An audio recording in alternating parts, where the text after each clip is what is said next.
তো সুপ্রিয় চাকরি প্রত্যাশী বন্ধুগণ, আপনি যদি এয়ারলাইন্সে চাকরি করতে চান, ইউএস বাংলা এয়ারলাইন্স তাদের গ্রাউন্ড সাপোর্ট ইকুইপমেন্ট বা জিএসি বিভাগে একাধিক পদে নতুন নিয়োগ বিজ্ঞপ্তি প্রকাশ করেছে। তো আজকের ভিডিওতে জানাবো কোন কোন পদে নিয়োগ হচ্ছে, কারা আবেদন করতে পারবেন এবং আপনি কিভাবে আবেদন করবেন। ভিডিওটি অবশ্যই শেষ পর্যন্ত দেখতে থাকুন এবং আপনি কিন্তু এখানে এসএসসি, ইন্টার অথবা বিএসসি পাশেও আবেদনটা করতে পারবেন। তো কোন পদের জন্য এসএসসি পাস লাগছে বা ইন্টার পাস লাগছে সেই বিস্তারিত বিষয়গুলো আমরা এখানে আলোচনা করব এবং এটার আবেদন আপনার ডেডলাইনটা কবে থাকছে, এই আনুষঙ্গিক বিষয়গুলো সবকিছু আমরা এখানে আবেদন বিষয় নিয়ে আলোচনা করব। তার আগে আপনাদেরকে একটু আমি জানিয়ে রাখি, আপনি আমাদের চ্যানেলে নতুন হয়ে থাকলে অবশ্যই আমাদের ইউটিউব চ্যানেলটা একটু ভিজিট করবেন। এখানে আপনি অনেকগুলো সার্কুলার পাবেন, এখানে নতুন নতুন কিছু সার্কুলার প্রকাশ করা হয়েছে। তো আপনি আপনার পছন্দ মতো যেটা পছন্দ হবে সেটা নিয়ে বিস্তারিত দেখে আপনি আবেদনটা করে ফেলবেন। এবং সেই সাথে আপনাকে আমরা একটা রিকোয়েস্ট করবো, আপনি সার্কুলার অ্যান্ড বিডিতে যদি নতুন হয়ে থাকেন অবশ্যই চ্যানেলটা একটা সাবস্ক্রাইব করে রাখবেন এবং সেই সাথে বেল আইকনে একটা ক্লিক দিয়ে রাখবেন, যাতে পরবর্তীতে কোনো নতুন ভিডিও আপলোড হলে আপনি সাথে সাথে একটা নোটিফিকেশন হিসেবে পেয়ে যান। তো আমরা এখানে দেখি তাদের গ্রাউন্ড সাপোর্ট ইকুইপমেন্টের জন্য তারা 5টা ক্যাটাগরি হিসেবে আর কি নিয়োগ দিয়েছে। হ্যাঁ, এই 5টা ক্যাটাগরি হিসেবে কি কি থাকছে এই বিষয়টা নিয়ে আমরা আলোচনা করব। প্রথমে দেখুন তারা দিয়েছে হচ্ছে জিএসই। জিএসই মিন্স হচ্ছে আপনার গ্রাউন্ড সাপোর্ট ইকুইপমেন্ট। এই যে দেখুন গ্রাউন্ড সাপোর্ট ইকুইপমেন্ট, এইটাই তারা এখানে মেনশন করেছে।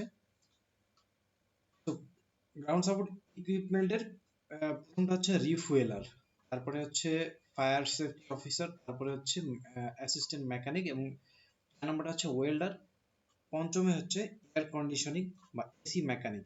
মানে আপনার এসির যে বিষয়াদি থাকে এই বিষয়গুলো নিয়ে কথাবার্তা আপনার কাজকর্ম করতে হবে আর কি। ওকে, ঠিক আছে, আমরা একটু বিস্তারিত দেখি। এটা আমি এই 5টা এখানে আপনাদের সবকিছু ডিটেইলস জিনিসগুলো না আমি ডেসক্রিপশন বক্সে আপনাদের সাথে শেয়ার করব অথবা কমেন্ট বক্সে আপনি পেয়ে যেতে পারেন, ঠিক আছে।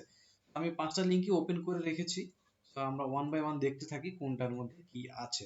তো প্রথমেই যেটা থাকছে, আমি যদি আপনাদেরকে একটু জুম করে দেখাই, দেখুন সার্কুলারটা ইংলিশে আছে, সমস্যা নেই, আমরা ইংলিশ বাংলা দুটোই বিশ্লেষণ করব এখানে। তো এটা হচ্ছে জিএসসি রিফুয়েলারের জন্য to ensure safe record keeping, মানে এটা একটা হচ্ছে গুগল ফর্ম, ঠিক আছে। তো গুগল ফর্মের মধ্যেই তারা বিস্তারিত বিষয়গুলো নিয়ে আলোচনা করেছে। তো আপনি যেটার জন্য আবেদন করতে চাইবেন অবশ্যই আপনাকে আমি এই যে পুরো ডিটেলসে দিয়ে আপনার ছবিটা দিয়ে রাখবো, আপনার লিংক দিয়ে রাখবো, আপনি এখান থেকে ক্লিক করে জাস্ট ডিটেলস দেখে দেখে আবেদনটা করতে পারবেন। ওকে, আমরা একটা আলোচনায় ফিরে যাই। এখানে দেখুন রেসপন্সিবিলিটিস গুলো আপনার কি কি কি হবে। এটা হচ্ছে ফুয়েলিং এর জন্য যেটা ছিল fuel dispensing, safely dispense diesel fuel to all authorized DSC and any equipment in absolute compliance with company operating procedures। মানে ফুয়েল সংক্রান্ত যে বিষয়গুলো আছে এইগুলো নিয়ে আপনার বিমানের যে ফুয়েল টুয়েল থাকে এই সকল বিষয়গুলো নিয়ে আপনার কাজ করতে হবে। তারপরে বলছে যে inventory and stock control, monitor fuel inventory levels closely, মানে আপনাকে খুব ভালোভাবে যে আপনার ফুয়েলের যে স্টকটা থাকে এটা আপনাকে খুব ভালোভাবে মনিটর করতে হবে। তারপরে proactively report replacement requirements to the supervisor, এবং সেই বিষয়ে আপনাকে সুপারভাইজারের সাথে অবগত করতে হবে এই বিষয়গুলো নিয়ে। তারপরে বলছে যে data log management, maintain highly accurate daily records of fuel receipt issues, stock balances and overall consumption reports. মানে এটা আপনি বুঝতেই পারতেছেন, ফুয়েল যখন এটা যে আপনার নিয়ে কাজ করতে হবে, ফুয়েলের যে বিষয়গুলো এই ফুয়েলের মানে রেগুলার বেসিসে যখন আপনার ফুয়েল ভরতে হবে এটা রেকর্ডস গুলোর ফুয়েলের রিসিপ্ট গুলো আপনাকে মেনটেন করতে হবে। ফুয়েল নিয়ে কোনো ইস্যু হচ্ছে কিনা সেগুলো নিয়ে আপনাকে মেনটেন করতে হবে, সে ডাটাগুলো নিয়ে মেনটেন করতে হবে, কাজ করতে হবে, স্টক আছে কিনা, ঠিক আছে, ওভারঅল কনজাম্পশন রিপোর্ট, এই সকল বিষয়গুলো নিয়ে আমরা কাজ করতে হবে। তারপরে equipment inspections, conduct rigorous daily pre-operational inspections to the fuel refueler vehicle, pump, hose, meter, grounding system and safety devices। মানে যে ইকুইপমেন্ট গুলো থাকে এই ইকুইপমেন্ট গুলার আপনার অপারেশন করার জন্য সবকিছু, মানে ফুয়েল রিফুয়েল করার জন্য যে যে যানবাহনটা থাকে, তারপরে যে পাম্পটা থাকে, যে হসটা থাকে, ঠিক আছে, এই পাইপ, এই সকল বিষয়গুলো আপনার প্রপার ভাবে মেনটেন করতে হবে। এই বিষয়গুলো তারা এখানে বলতেছে যে আপনার এইগুলোই রেসপন্সিবিলিটিস হিসেবে থাকবে। এবং লাস্টে যেটা বলতেছে দেখুন, Reporting and auditing. Prepare and submit daily fuel consumption and dispensing reports to ensure transparency, accountability, and readiness for internal or external audits. এই সকল বিষয়গুলো নিয়ে আপনাকে এটা রিপোর্ট করতে হবে, বিভিন্ন বিষয় নিয়ে অডিট করতে হবে। তারপরে বলতেছে, আমরা যদি আরেকটু দেখি কি কি আপনার education qualification, requirements and qualifications যদি আমরা দেখি যে এডুকেশন হিসেবে তারা চাচ্ছে এখানে মিনিমাম ইন্টার পাস অথবা হচ্ছে ডিপ্লোমা ইন অটোমোবাইল। আপনি ইন্টার পাসে আবেদন করতে পারবেন, আপনি যদি ডিপ্লোমা ইন অটোমোবাইলও পড়াশোনা করে থাকেন তাহলে আপনি আবেদনটা করতে পারবেন। এক্সপিরিয়েন্স হিসেবে তারা চাচ্ছে prior refuelling experience will be given priority. এই কাজের জন্য যদি আপনার অভিজ্ঞতা থাকে তাহলে আপনাকে তারা প্রায়োরিটি দিবে। Background in motor transport is highly preferable. আপনার যদি মোটর ট্রান্সপোর্ট নিয়ে যদি কোনো কাজ করার এক্সপিরিয়েন্স থাকে তাহলে আপনাকে হাইলি প্রেফার করবে। তো competencies, basic computer literacy, reading writing capabilities, basic English proficiency, good team work and strong problem solving capabilities, এই সকল বিষয়গুলো তারা আর কি মেক শিওর করেছে। আপনি যদি এগুলোর মধ্যে যদি হয়ে থাকে তাহলে অবশ্যই আবেদনটা করতে পারবেন। এবং যে বিষয়টা বলতেছিলাম এটা একটা গুগল ফর্ম, এই গুগল ফর্মে বিভিন্ন বিষয় তারা চেয়েছে। এখানে আপনি বিস্তারিত বিষয়গুলো ফিল আপ করে সাবমিট করলে আপনার হয়ে যাবে। লাস্টে দেখুন একটা সাবমিট বাটন আছে এবং অবশ্যই আপনাকে একটা সিভি বা রেজুমে এখানে আপলোড করতে হবে। আপলোড করলে সাবমিট বাটনে ক্লিক করে আপনি বিষয়টা আপনার অ্যাপ্লাই হয়ে যাবে আর কি। তো এটা লাস্ট ডেডলাইন কবে থাকছে আমরা ভিডিও শেষে এই বিষয় নিয়ে কথা বলবো। এখন আমরা যাচ্ছি সেকেন্ড সার্কুলারটা নিয়ে কথা বলি একটু। এটা হচ্ছে ডিএসসি ফায়ার সেফটি অফিসার, ঠিক আছে। রেসপন্সিবিলিটিসটা কি হবে দেখুন, এটা জব পারপাসটাও তারা একটু মেক শিওর করছে যে to oversee fire safety compliance, mitigate operational risk and maintain regulatory standards across a large fleet of over 400 non-motorized and 124 motorized DSC assets। ঠিক আছে, বিভিন্ন অ্যাসেট ট্যাসেট নিয়ে কথা বলছে তারা। আবার রেসপন্সিবিলিটিস গুলো আমরা একটু দেখি কি কি রেসপন্সিবিলিটিস তারা এখানে মেক শিওর করতেছে। Safety monitoring, actively monitor fire safety conditions, মানে ফায়ার সেফটির কন্ডিশনসটা আপনাকে অবশ্যই অ্যাক্টিভলি ভাবে মনিটর করতে হবে। Within ground support equipment operational and maintenance Jones, মানে গ্রাউন্ড সাপোর্টের যে অপারেশনাল এবং মেইনটেনেন্স জোনটা আছে এই জোনের ভিতরে আপনাকে পুরো সেফটিটা মেক শিওর করতে হবে। ইনক্লুডিং ওয়ার্কশপের মধ্যেও সেটা মেক শিওর করতে হবে। ফুয়েল স্টোরেজ এরিয়াস, ফুয়েল যেখানে আর কি আপনার লোড আনলোড করা হয় সেখানেও আপনাকে এটা মেক শিওর করতে হবে। ইকুইপমেন্ট পার্কিং জোনটা আছে সেখানেও আপনাকে সেফটি মেক শিওর করতে হবে। Compliance management, ensure all GSC operations rigorously comply with airport fire safety standards, civil aviation authority Bangladesh regulations and occupational safety guidelines। ম্যানেজমেন্টের থ্রুতে যে সকল বিষয়গুলো আছে এইখানেও আপনার হচ্ছে মেক শিওর করতে হবে। তারপর হচ্ছে ইকুইপমেন্ট মেইনটেনেন্স, বিভিন্ন ধরনের যে ইকুইপমেন্ট গুলো আছে এগুলোতেও আপনাকে পুরোপুরি মেইনটেনেন্স রাখতে হবে। Manage the availability, proper functioning and strict inspection schedules for all extinguishers, fire alarms, hydrants and safety systems across GSC areas। এই যে বিষয়গুলোর কথা এখানে বলছে fire alarm, hydrant, safety system, এই সকল বিষয়গুলো আপনার প্রপারলি আপনাকে মেইনটেইন করতে হবে। তারপর বলছে যে training and awareness, plan and conduct fire safety awareness programs and emergency response training sessions for GSC mechanics, technicians and operations personnel. এই সকল বিষয়গুলো আপনাকে তারা প্রপার ভাবে অ্যাওয়ারনেস প্রোগ্রামের জন্য মানে কন্ডাক্ট করার থেকে শুরু করে ফায়ার সেফটি যে বিষয়গুলো থাকে এগুলো নিয়ে তারা আপনাকে প্রপার ভাবে একটা ট্রেনিং এবং অ্যাওয়ারনেস সকল বিষয়গুলো অবগত করবে। এই সকল বিষয়গুলো আপনার একটু ধারণা থাকতে হবে আর কি। হ্যাঁ, তারপরে বলতেছে যে এডুকেশনাল এন্ড এক্সপেরিয়েন্সের যে বিষয়টা এখানে দেখুন, diploma or bachelor's in relevant field, আপনি যদি ডিপ্লোমা করে থাকেন অথবা যদি ব্যাচেলর করে থাকেন তাও আপনি অ্যাপ্লাই করতে পারবেন। তারপর বলছে যে certification must have 6 months fire safety training course from Bangladesh fire service and civil defence. তো বাংলাদেশ সিভিল ডিফেন্সের পক্ষ থেকে ফায়ার সার্ভিসের সিভিল ডিফেন্সের এখান থেকে আপনাকে 6 মান্থের একটা সেফটি ট্রেনিং কোর্স অবশ্যই করা থাকতে হবে। মিনিমাম 3 ইয়ার্সের একটা এক্সপেরিয়েন্স অবশ্যই থাকতে হবে, তবে আপনি এটার জন্য গ্রান্টেড হবেন। তারপরে দেখুন এখানে কি বলতেছে, ব্যাকগ্রাউন্ড প্রায়োরিটি, ফুল ডিফেন্স ব্যাকগ্রাউন্ড, আর্মি, নেভি অথবা air force or civil defense certified employees with experience as a fire inspector or firefighter will receive immediate priority। আপনি যদি এই ডিফেন্স ব্যাকগ্রাউন্ড থেকে হন, আর্মি, নেভি, এয়ার ফোর্স বা civil ডিফেন্সের এগুলো থেকে যদি হয়ে থাকেন, তাহলে আপনাকে তারা সবার আগে প্রায়োরিটিটা দিবে। So competencies, proficient communication skill Bangla এবং English, average leadership, managerial capabilities and solid decision making skill. তো ডিসিশন মেকিং এ অবশ্যই আপনাকে সলিড হইতে হবে আর কি। তো এই হচ্ছে দ্বিতীয় সার্কুলারটা। আমরা দেখি এবার তৃতীয় সার্কুলারটাতে তার কি বলতেছে। এটা হচ্ছে অ্যাসিস্ট্যান্ট মেকানিক হিসেবে এখানে নিবে তারা, ঠিক আছে। এটা রেসপন্সিবিলিটিস গুলো আমরা একটু নোটিস করি।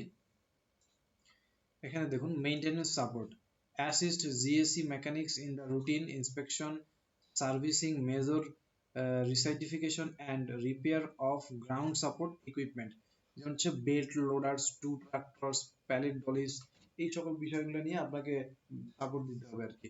তারপরে বলতেছে যে basic technical task, perform basic maintenance task under supervision including cleaning, lubrication, tightening, components and part replacement, ঠিক আছে। তারপরে বলতেছে component handling, assist in the safe removal and installation of spare parts and components alongside GSC mechanics and technicians. বিভিন্ন ধরনের parts আপনার হচ্ছে প্রপারভাবে remove করা থেকে শুরু করে ইনস্টলেশন থেকে শুরু করে এই সকল বিষয়গুলো নিয়ে আপনাকে কাজ করতে হবে। তারপরে বলতেছে workshop housekeeping, carry and systematically organize tools, spare parts and consumables, maintain proper storage and shop cleanliness, ঠিক আছে। তো প্রপার ভাবে আপনাকে ওয়ার্কশপটা মেইনটেইন করতে হবে, পরিষ্কার রাখতে হবে, ওভারঅল সবগুলো বিষয় নিয়ে তারা বলতেছে এখানে। তারপরে বলতেছে দেখুন, ramp safety, assist in daily checking, washing and cleaning of GSC units while ensuring safe work practices on both the ramp and workshop areas. Workshop এরিয়ার ভিতরে আপনাকে প্রপার ভাবে সেফটি, ওয়াশিং, ক্লিনিং, চেকিং, এই ওভারঅল বিষয়গুলো নিয়ে আমাকে কাজ করতে হবে আর কি। আমরা দেখি একটু কোয়ালিফিকেশন তার কি কি আছে এখানে। এটা হচ্ছে education minimum SSC pass, at least 6 months vocational trade course, ঠিক আছে। আপনি এসএসসি পাশে আবেদন করতে পারবেন, বাট অ্যাট লিস্ট আপনাকে 6 মান্থের একটা ভোকেশনাল ট্রেড কোর্স থাকতে হবে এই বিষয়ে। তারপরে বলতেছে technical trade, trade course specialized in motorcycle অথবা automotive servicing, electrical installation or fitting. তারপরে বলতেছে যে experience in automobile or transport sector is preferred. তারপরে দেখুন competencies, ability to understand Bengali instructions, robust team work skill and good problem solving capability under supervision. তো বুঝতেই পারতেছেন এই বিষয়গুলো তারা কি বলেছে। এটা হচ্ছে আপনাদের 3 নাম্বার সার্কুলারের বিষয় নিয়ে আমরা আলোচনাটা শেষ করলাম। এবার দেখি চতুর্থ নাম্বারটা কি বলতেছে। এটা হচ্ছে ওয়েল্ডার হিসেবে তারা নিবে এখানে। এইখানে দেখুন রেসপন্সিবিলিটিস তারা কি মেনশন করতেছে। Structural welding, perform specialized welding and fabrication tasks across motorized and non-motorized GSE assets to minimize free downtime। মানে ওয়েল্ডিং এর যে স্ট্রাকচারাল যে কাজগুলো থাকে এই বিষয়গুলো তারা এখানে বলতেছে যে মোটর এবং নন মোটর যে কাজগুলো থাকে এই বিভিন্ন বিষয়গুলো নিয়ে তারা কাজ করাবে। তারপরে equipment maintenance assistance, assist in regular breakdown response and recovery task that require structural modifications or metal binding. তারপরে দেখুন safety and alignment, ensure all structural welding work adheres strictly to safety and structural integrity standards required for airport ramp operations। এয়ারপোর্টের যে ওই যে র্যাম্পের যে একটা operation থাকে না, যে আপনার এটাকে বাংলায় আসলে কিভাবে জানি বলে, এয়ারপোর্টে আপনার প্লেনটা যখন যে ওখানে আপনার যে প্লেন ঘোরার সময় যে রোডের যে ম্যাপটা থাকে, মানে আপনার র্যাম্প, আমি আপনাকে জিনিসটা বুঝাইতে পারতেছি না, বাংলা জিনিসটা আসলে অন্যরকম হয়তো মিনিং আসতে পারে। যাই হোক, এই অ্যালাইনমেন্ট গুলো, ঠিক আছে, ওই অ্যালাইনমেন্ট গুলো নিয়ে, ওই অ্যালাইনমেন্ট সেফটি নিয়ে আশেপাশে কোনো কিছু থাকা যাবে না, প্রপার ভাবে সবগুলো অ্যালাইনমেন্ট ঠিক আছে কিনা সেফটি মেক শিওর করতে হবে এই বিষয়গুলো নিয়ে। তারপরে বলতেছে যে assist maintenance, perform regular checks and basic recertifications on heavy metal components of dollies, trailers and two bars। তারপরে তারা কি বলতেছে ওয়ার্কশপ হাউজিং, আমরা এটা একটু দেখি। Workshop housekeeping, maintain welding tools, gas cylinders and machinery safely, secure the welding area to avoid ramp hazards. আপনাকে ওয়ার্কশপের যে এরিয়াটা আছে এইটা আপনার প্রপার ভাবে মেইনটেইন করতে হবে, যেমন টুলস এবং যে গ্যাসের সিলিন্ডার গুলো আছে এবং মেশিনারি যে বিষয়গুলো আছে এগুলো প্রপার ভাবে আপনাকে সেফলি ইউজ করতে হবে, ঠিক আছে। এবং ওয়েল্ডিং এরিয়ার মধ্যে যে র্যাম্পের যে হ্যাজার্ড নামে একটা জিনিস আছে জিনিসগুলো আপনাকে অ্যাভয়েড করতে হবে। এডুকেশন কোয়ালিফিকেশন এখানে চেয়েছে হচ্ছে মিনিমাম এসএসসি পাস, তবে আপনাকে 6 মান্থের একটা ভোকেশনাল ট্রেড কোর্স থাকতে হবে, certified technical trade course in welding, machine shop অথবা ফিটিং এ। তারপর বলছে experience 2 years of hands on experience specialized structural welding or fabrication. তারপর বলছে যে competencies strong teamwork focus, physical stamina, adherence to safety procedures and reliable problem solving skills. তো বুঝতেই পারতেছেন 4 নম্বরের যে বিষয়টা ওয়েল্ডিং এর কাজগুলো আপনাকে কিভাবে করতে হবে। তারপর আমরা 5 নম্বরটা দেখি কি বলতেছে। এসি মেকানিক এয়ার কন্ডিশনের জন্য। তো এখানে আপনার রেসপন্সিবিলিটিস গুলো যেটা হবে, AC card specialized task, troubleshoot করতে হবে, সার্ভিস দিতে হবে প্রপার ভাবে and perform major recertifications specially on the ground support equipment departments specialized AC cards to ensure reliable aircraft environmental control support. প্লেনের ভিতর যে এসির যে বিষয় দিকগুলো আছে এগুলো প্রপার ভাবে কাজ করতে থাকলে এগুলো বিষয় আপনাকে মেক শিওর করতে হবে। System diagnostic, help diagnose mechanical, electrical and hydraulic issues tied to the cooling system under the supervision of the team lead. team leader যে সুপারভিশন আছে তার আন্ডারে আপনাকে এই সকল বিষয়গুলো মেক শিওর করতে হবে, তারা আপনাকে যে ইনস্ট্রাকশন দেবে সেই অনুযায়ী আপনি সিস্টেমগুলো ডায়াগনোস করবেন আর কি।